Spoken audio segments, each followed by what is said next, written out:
CIMS अस्पताल में इन दिनों एंटी रेबीज वैक्सीन लगवाने वालों की भीड़ बढ़ गई है। रोजाना 90 से 100 मरीज टीकाकरण केंद्र पहुंच रहे हैं, जिसे सुबह से ही लंबी कतारें लग रही है। बरसात के मौसम में कुत्तों और पालतू जानवरों के काटने की घटनाएं बढ़ने से लोग एहतियातन टीका लगवा रहे हैं। खासकर ग्रामीण क्षेत्रों से बड़ी संख्या में लोग सिम्स आ रहे हैं। मरीजों की बढ़ती संख्या को देखते हुए वैक्सीन की कमी की आशंका जताई जा रही थी, लेकिन जिले की सीएमएचओ डॉक्टर शुभा गढ़ेवाल ने कहा कि स्टॉक पर्याप्त है और सभी को टीका लगाया जा रहा है। उन्होंने लोगों से सतर्क रहने और काट जाने की स्थिति में तुरंत इलाज कराने की सलाह दी। सिम्स अधीक्षक लखन सिंह ने भी स्पष्ट किया है कि अस्पताल में एंटी रेबीज वैक्सीन की कोई कमी नहीं है। उन्होंने अपील की है कि लोग अफवाहों पर ध्यान न दें और घबराएं नहीं। सभी मरीजों को व्यवस्थित तरीके से वैक्सीन दी जा रही है।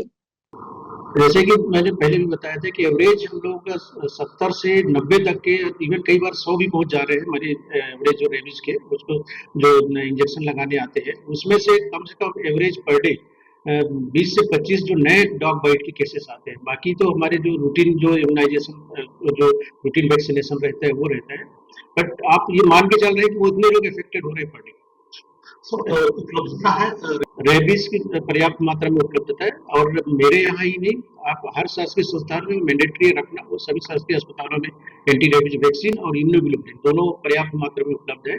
और जैसे ही काटते, यदि किसी को काटने पे ब्लड निकला है तो उसको इमीडिएटली पास के अस्पताल में जाके, क्योंकि खासकर बच्चों में उनको इम्यूनोग्लोबुलिन की जरूरी रहता है लगाना, तो ऐसे तो वेट नहीं करना चाहिए। कई लोग वेट करते हैं, लेट पहुंचते हैं, तो उसका इफेक्ट फिर नहीं आता जितना आना चाहिए। तो तब मेरा आप लोगों के माध्यम से ये है कि यदि किसी को काट दिया है, कोशिश तो ये करें कि किस तरह से इस चीज से बचे। कहीं जा रहे हैं, कुछ कर रहे हैं तो अलर्ट रहें।